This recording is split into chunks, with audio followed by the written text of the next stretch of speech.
Hi students, welcome to Arsh Media. So in the video நம்ம எதை பற்றி பார்க்க போகிறோம் அப்படின்னா 11th ஸ்டாண்டர்டுக்கான மேத்தமெட்டிக்ஸ்க்கான quarterly examination previous year question paper and question pattern என்ன அப்படின்னு சொல்லி பிரேக் டவுன் பண்ண போகிறோம். அண்ட் லாஸ்ட்டாக வந்து பார்த்திங்க அப்படின்னா சென்டம் எடுக்கிறதுக்கும் நிறையா மார்க்ஸ் ஸ்கோர் பண்ணுறதுக்குமான டிப்ஸை நான் சொல்லிடுறேன். ஸோ ஃபஸ்ட் ஆஃப் ஆல் இது ப்ரீவியஸ் இயர் கொஷின் பேப்பர் தான். ஸோ இதை பொறுத்த வரைக்கும் இது லாஸ்ட் இயர் எக்ஸாம் நடத்தின question paper. So question pattern பார்க்க ஆரம்பிக்கலாம். பார்ட் 1 வந்து பார்த்திங்க அப்படின்னா உங்களுக்கு ஃபுல்லாக 1 மார்க்கு 20 1 மார்க்ஸ் வந்து உங்களுக்கு கொடுத்துருக்காங்க. அண்ட் பார்ட் 2ல் வந்து பார்த்திங்கன்னா 2 மார்க்ஸு, அதில் வந்து பார்த்திங்கன்னா 7 2 மார்க் நீங்கள் அட்டன் பண்ணுறோம். அதில் 30th கொஷின் கம்பல்சரி, அது போக 6 கொஷின் நீங்கள் அட்டன் பண்ணணும்.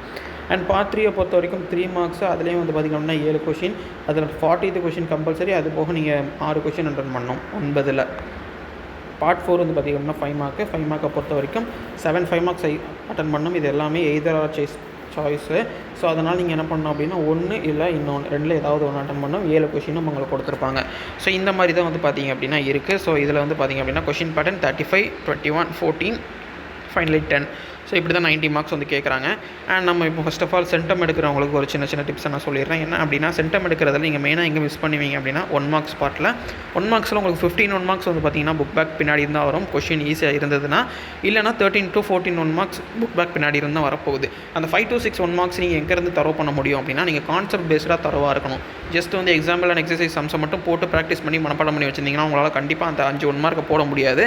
அந்த 5 1 மார்க் நீங்கள் போடணும் அப்படின்னா தயவு செஞ்சு நீங்கள் கான்செப்ட் பேஸ்டாக தரவாக இருக்கணும். கான்செப்ட் பேஸ்டானா எப்படி வந்து அந்த சம் வந்து நம்ம அணுகணும், அதாவது எப்படி சொல்கிறது, அதை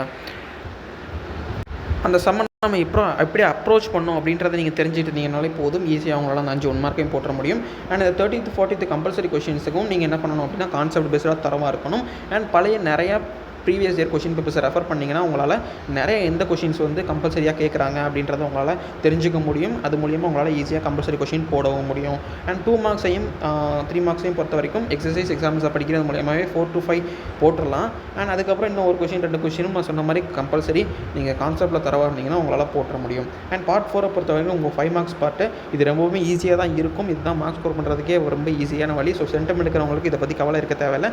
நீங்கள் எக்ஸசைஸ் எக்ஸாம்பிள்ஸை கம்ப்ளீட் பண்ணிட்டீங்கனாலே போதும். இந்த பார்ட்டும் உங்களுக்கு ஈஸியாக வந்துடும். அண்ட் நிறையா மார்க்ஸ் ஸ்கோர் பண்ணுறவங்களுக்கு நான் என்ன சொல்லுவேன் அப்படின்னா புக் பேக் ஒன்வர்ட்ஸை மட்டும் தரவு பண்ணிட்டீங்கன்னா உங்களால் அங்கே 15 மார்க்ஸ் ஸ்கோர் பண்ண முடியும். அண்ட் புக் பேக் எக்ஸசைஸையும் தரவு பண்ணிட்டீங்கன்னா உங்களால் இந்த 5 மார்க்ஸில் வந்து 30 மார்க்ஸ் ஸ்கோர் பண்ணிட முடியும். ஸோ 30 + 14ங்கிறப்போ உங்களால் ஆட்டோமேட்டிக்காக அங்கே 44 மார்க்ஸ் வந்துடுது. அண்ட் திரும்பவும் எக்ஸசைஸை மட்டுமே நீங்கள் கான்சென்ட்ரேட் பண்ணி படித்து எக்ஸாம்பிள்ஸில் இம்பார்ட்டன்ட் கொஷின்ஸை மட்டும் நீங்கள் படிச்சிட்டிங்க அப்படின்னா உங்களால் திரும்ப நான் சொல்கிறேன் மேக்ஸை பொறுத்த வரைக்கும் அது ஒரு சப்ஜெக்டே கிடையாது. உங்களால் 3 மார்க்ஸ்லேயும் சரி ஒரு 4 to 5 கொஷின் போட்ட முடிஞ்சதுன்னா அங்கே ஒரு 12 to 13 மார்க்ஸ் வருது. அதுக்கப்புறம் 2 மார்க்ஸ்லேயும் பார்த்திங்க அப்படின்னா உங்களுக்கு ஒரு 6 மார்க்ஸ் வருதுன்னு வச்சுக்கோமே. ஸோ 12 + 6 18 வருது. ஆல்ரெடி நான் சொன்ன கணக்குப்படி 44 + 18ங்கிறப்போ 54 + 6 62 மார்க்ஸ் பக்கத்தில் அசால்ட்டாகவே உங்களால் எடுக்க முடியும்.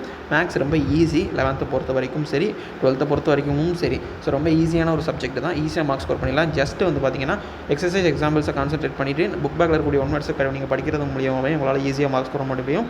சென்டம் எடுக்கிறவங்க மட்டும் கொஞ்சம் ஸ்ட்ரெயின் பண்ணி படிச்சிங்கன்னா உங்களால் ஈஸியாக இதை கிளியர் பண்ணிடலாம்.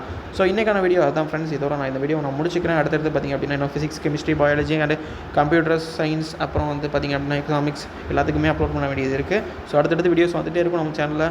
ஸ்டே டியூன்டாகவே இருங்க. இந்த வீடியோ நான் இதோட முடிச்சுக்கிறேன். இன்னொரு நல்ல வீடியோவில் உங்களை சந்திக்கிறேன். until then, thank you.